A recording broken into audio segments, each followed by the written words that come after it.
जय हिंद दोस्तों, स्वागत करता हूं आपको आज की क्लास में। आज की क्लास में करेंगे हम मौलिक अधिकार, जो हमारे फंडामेंटल राइट्स होते हैं उनके बारे में चर्चा। ठीक है, तो आज की क्लास आपके लिए काफ़ी इंपॉर्टेंट होने वाली है। अगर किसी भी क्लास में 9th 10th 11th 12th या आप किसी भी कंपटीशन एग्जाम की तैयारी कर रहे हैं तो ये क्लास आपके लिए काफ़ी हेल्पफुल होने वाली है। इसमें मैं आपको आज की क्लास में जो हमारे मौलिक अधिकार होते हैं उनके बारे में विस्तार से बताऊँगा। ठीक है, जो हमारा पहला मौलिक अधिकार होता है वो समानता का मौलिक अधिकार होता है, जिसको हमारे संविधान में अनुच्छेद 14 से अनुच्छेद 18 के अंतर्गत रखा गया है। ये अधिकार हमारे लिए काफ़ी इंपॉर्टेंट अधिकार है। ठीक है, ये अधिकार हमारे जो 6 मौलिक अधिकार है वो हमारे संविधान सभा के द्वारा हमको दिए गए हैं। पहले हमारे संविधान में 7 मौलिक अधिकार थे। ठीक है, आपको पता होगा जो हमारा 7वां मौलिक अधिकार था वो था संपत्ति का अधिकार, जो अब हमारे मौलिक अधिकार से हटा दिया गया। अब हमारे वर्तमान में 6 मौलिक अधिकार हैं। ठीक है, जो हमारा संपत्ति का मौलिक अधिकार था वो एक 7वां मौलिक अधिकार था, उसको अनुच्छेद आपके 31 में रखा गया था, लेकिन आज वो एक कानूनी अधिकार के रूप में बना दिया गया है।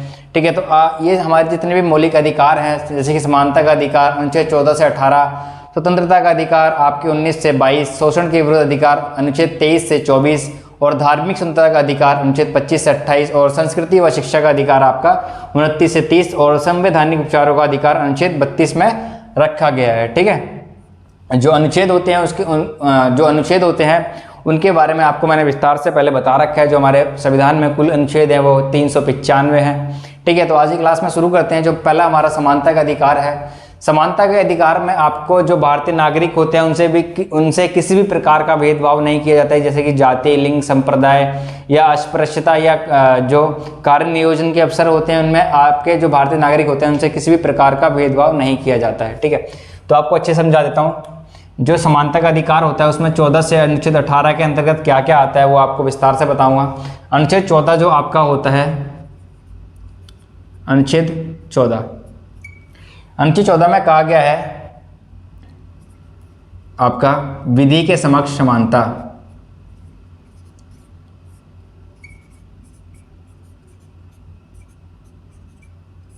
विधि के समक्ष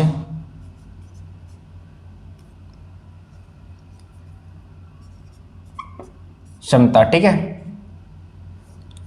जो आपका अनुच्छेद 14 है इसमें कहा गया है जो भारतीय नागरिक है उसके साथ राज्य किसी भी प्रकार का भेदभाव नहीं करेगा। यानी सर जो एक राज्य होता है उसमें सभी नागरिक को राज्य सभी मौलिक अधिकार समान प्रदान करेगा, जो अनुच्छेद 14 में कहा गया है।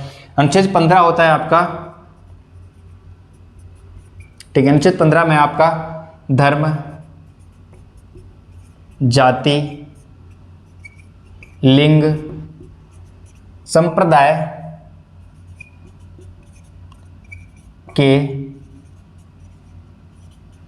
आधार पर भेदभाव,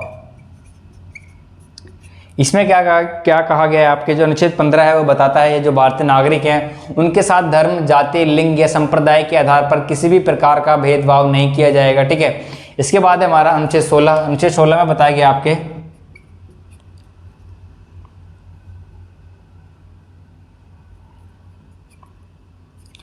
कार्य नियोजन के अवसर की समानता। ठीक है, कार्य नियोजन के अवसर की समानता यानी किसी भी राज्य जो होता है वो हर नागरिक को समान कार्य करने के अवसर प्रदान करता है। अगर कोई नागरिक है वो अपना जो व्यवसाय है या किसी भी जो नौकरी है उसमें आवेदन कर सकता है। ठीक है, तो ये अनुच्छेद हमारा 16 के अंतर्गत आता है। अगला है अनुच्छेद हमारा 17। अनुच्छेद 17 जो आपका अस्पृश्यता का अंत करता है, अस्पृश्यता या छुआछूत जो होता है उसको अंत करता है।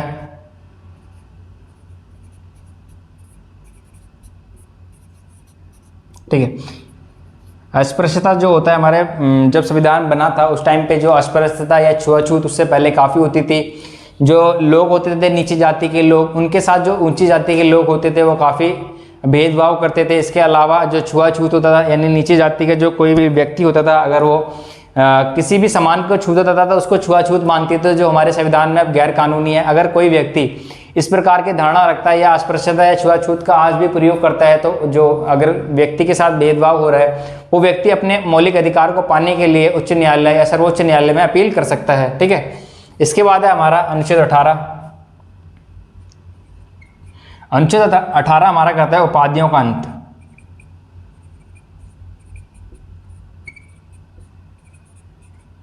ठीक है, अनुच्छेद 18 में हमारा जो उपाधियों का अंत होता है, यानी जो पहले राजा महाराजाओं द्वारा जो उपाधियां दी जाती थी उनका अंत किया जाता है। ठीक है, इसके अलावा जो भारतीय नागरिक होता है वो जो विदेशी किसी भी देश से अगर कोई भी उपाधि धारण करता है तो उसे पहले राष्ट्रपति से अनुमति लेनी पड़ती है। ठीक है, इसके अलावा आपकी कई सारी उपाधियां ऐसी होती हैं जो भारत सरकार के द्वारा दी जाती हैं, जैसे कि आपका भारत रत्न हो गया, पद्म विभूषण हो गया, पद्म भूषण हो गया, इसके अलावा पद्मश्री हो गया।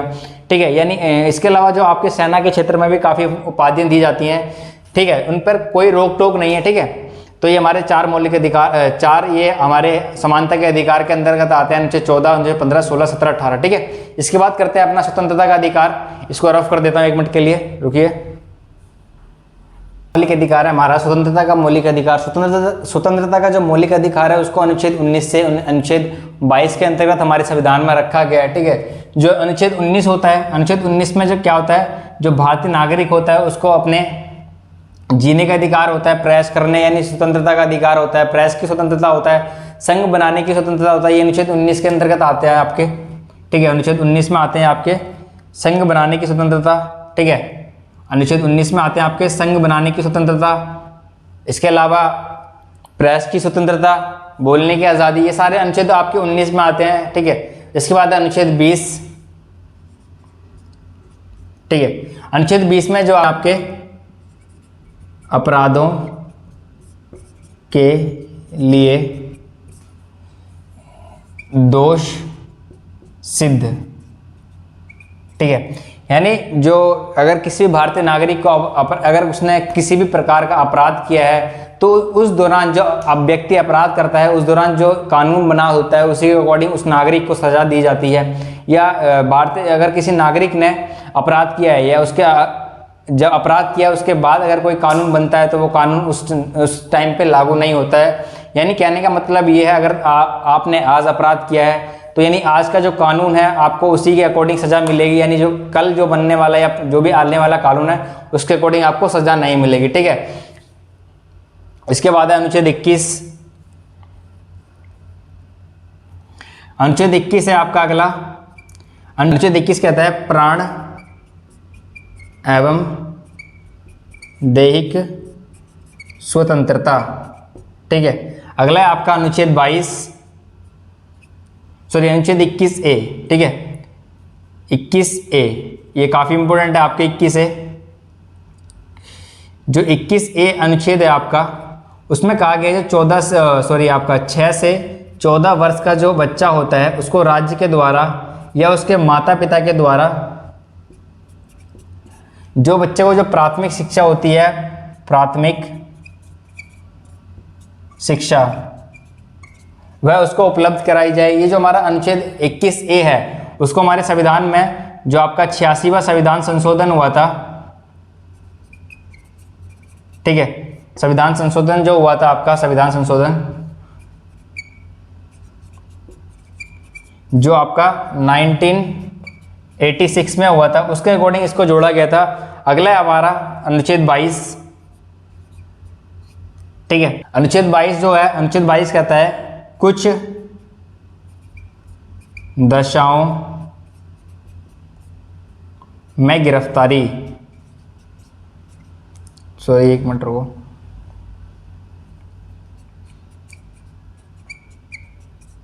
ठीक है, अगर में गिरफ्तारी इसके अंतर्गत कहा गया है अगर भारतीय नागरिक को किसी भी भारतीय जो नागरिक होता है अगर पुलिस उसको पकड़ के ले जाती है तो उसके पास 3 प्रकार की स्वतंत्रताएं होती हैं। पहली स्वतंत्रता होती है कि वो नागरिक पूछ सकता है कि मुझे क्यों गिरफ्तार किया गया। दूसरा होता है आपका अगर गिरफ्तार किया गया है तो 24 घंटे के अंदर उसको मजिस्ट्रेट के सामने पेश करना होता है। और तीसरा है आपका जो नागरिक होता है जिसको गिरफ्तार किया गया है उसको अपने मनपसंद वकील की सलाह लेना उसका अधिकार है। ठीक है, ये हमारे हो गए स्वतंत्रता के मौलिक अधिकार जिसमें आपके अनुच्छेद 19 से अनुच्छेद 22 के अंतर्गत आते हैं। ठीक है, अगला है आपका शोषण के विरुद्ध अधिकार। ठीक है, शोषण के विरुद्ध अधिकार इसको मिटा देता हूँ, 1 मिनट रुकिए। ठीक है, अगला मौलिक अधिकार है आपका शोषण के विरुद्ध अधिकार। शोषण के विरुद्ध अधिकार में जो हमारा अनुच्छेद है अनुच्छेद 23 से 24 के अंतर्गत आते हैं। अनुच्छेद 23 में कहा गया है कि जो भारतीय नागरिक होते हैं उनके साथ जो क्या बोलते हैं आपके खरीद बिक्री, जो खरीद बिक्री होती है, खरीद और बिक्री, इस पर रोक लगाई जाती है, ठीक है। इसके अलावा आपका बंधुआ मजदूरी हो गई, बंधुआ मजदूरी,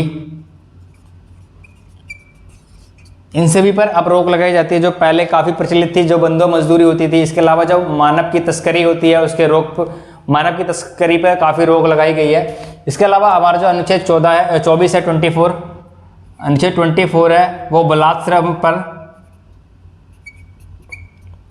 श्रम पर प्रतिषेध लगाता है, ठीक है। जो हमारा अनुच्छेद 24 है, ठीक है, इसमें कहा गया आपके जो बच्चे होते हैं 14 वर्ष से कम आयु के, उनको कारखानों में, फैक्ट्रियों में, जो बड़ी बड़ी फैक्ट्रियां होती हैं उनमें काम करने पर रोक लगाई जाती है, ठीक है। अगला है हमारा धार्मिक स्वतंत्रता का अधिकार, जिसको अनुच्छेद 25 से 28 के अंतर्गत रखा गया है। इसको मिटा देता हूँ, एक मिनट रुकिए। अगला आपके धार्मिक स्वतंत्रता का अधिकार। धार्मिक स्वतंत्रता के अधिकार में हमारे अनुच्छेद आते हैं 25 से लेकर 28 तक। अनुच्छेद 25 में कहा गया है जो भारतीय नागरिक है वो किसी भी धर्म को अपना सकता है और उसका प्रचार प्रसार कर सकता है। ये भारतीय नागरिक का मौलिक अधिकार होता है। अगला है हमारा अनुच्छेद 26। अनुच्छेद 26 में कहा गया है हमारे अनुच्छेद 26 में कहा गया है जो भारतीय नागरिक होता है वो किसी भी धर्म के प्रचार प्रसार के लिए जो संस्था होती है उसका निर्माण कर सकता है, उसकी स्थापना कर सकता है, ठीक है। अनुच्छेद 25 में आपका जो होता है किसी भी कोई भी व्यक्ति जो भारतीय नागरिक है किसी भी धर्म को अपना सकता है और उसका प्रसार प्रसार कर सकता है। अनुच्छेद 26 में हमारा जो भारतीय नागरिक किसी भी धर्म की संस्था को चला सकता है। अनुच्छेद 28 कहता है जो राज्य के द्वारा जो स्कूल चलाए जाते हैं उनमें क्या होता है जो धार्मिक शिक्षा होती है वो नहीं दी जाती है, ठीक है। अगला हमारा संस्कृति व शिक्षा का अधिकार। इसके अंतर्गत हमारे अनुच्छेद आते हैं 29 से अनुच्छेद 30। अनुच्छेद 29 में कहा गया है जो भारतीय नागरिक है वो किसी भी भारतीय नागरिक किसी भी संस्कृति जो कल्चर होता है किसी भी संस्कृति को अपना सकता है और उसको सुरक्षित रख सकता है। आपका अनुच्छेद 29 के अंतर्गत आता है जो भारतीय नागरिक है किसी भी संस्कृति को अपना सकता है और उसको सुरक्षित रख सकता है, ठीक है। इसके बाद है शिक्षा का अधिकार। हमारा जो शिक्षा का अधिकार है वो अनुच्छेद 30 के अंतर्गत आता है, यानी जो भारतीय नागरिक है कोई भी शिक्षा अपना सकता है, किसी दूसरे देश की शिक्षा अपना सकता है और उसको अपना सुरक्षित रख सकता है, ठीक है। इसके बाद है हमारा संवैधानिक उपचारों का अधिकार। जो संवैधानिक उपचारों का अधिकार है वो हमारे संविधान में काफ़ी ही इंपॉर्टेंट है, क्योंकि जो हमारा संवैधानिक उपचारों का अधिकार है इसको डॉक्टर भीमराव अम्बेडकर ने संविधान का हृदय तथा आत्मा भी कहा है, क्योंकि जो हमारा छठा मौलिक अधिकार है संवैधानिक उपचारों का संवैधानिक स्वतंत्रता का अधिकार, संवैधानिक उपचारों का अधिकार है, ठीक है। यहाँ पे एक मिनट गलत हो गया, संवैधानिक उपचारों का अधिकार, ठीक है। जो आपका संवैधानिक उपचारों का अधिकार होता है उसमें कहा गया है जो भारतीय नागरिक होता है उसके पास अगर किसी जो हमारे मौलिक अधिकार दिए गए हैं, ये सारे जो हमारे मौलिक अधिकार हैं, अगर इनमें से किसी भी मौलिक अधिकार का अगर भारतीय नागरिक का हनन होता है तो वो अपने मौलिक अधिकार को पाने के लिए संवैधानिक उपचारों का अधिकार के द्वारा सर्वोच्च न्यायालय, उच्च न्यायालय में या उच्चतम न्यायालय में अपील कर सकता है, जिसके अंतर्गत जो अनुच्छेद आपके 32 है उसके द्वारा भारतीय नागरिक को 5 प्रकार की रिट दी जाती हैं। सबसे पहले आपका जो 5 प्रकार की रिट दी जाती हैं उसमें आपका बंदी प्रत्यक्षीकरण,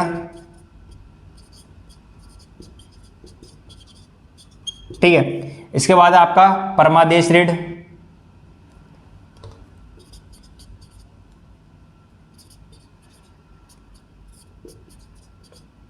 ठीक है। अगला आपका अधिकारपेक्षा,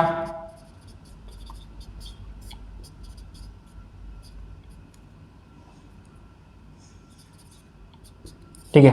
और अगला आपका उत्प्रेक्ष रिट,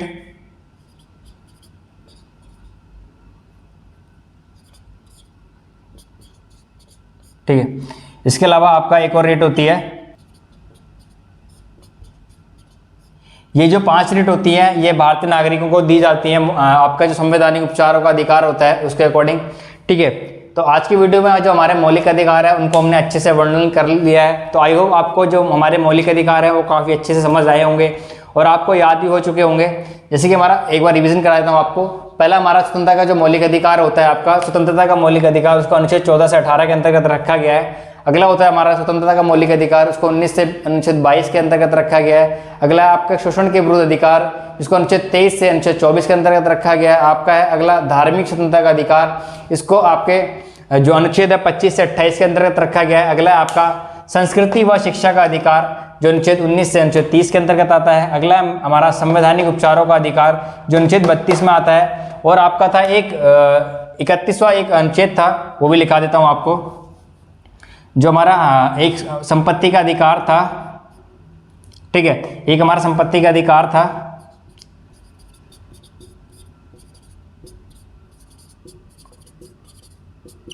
इसको हमारे संविधान में 31 अनुच्छेद के अंतर्गत रखा गया था, जो 31वां अनुच्छेद था उसके अंतर्गत रखा गया था। लेकिन जो आपका 86वां संविधान संशोधन हुआ था 86वां, ठीक है, 86 संविधान संशोधन,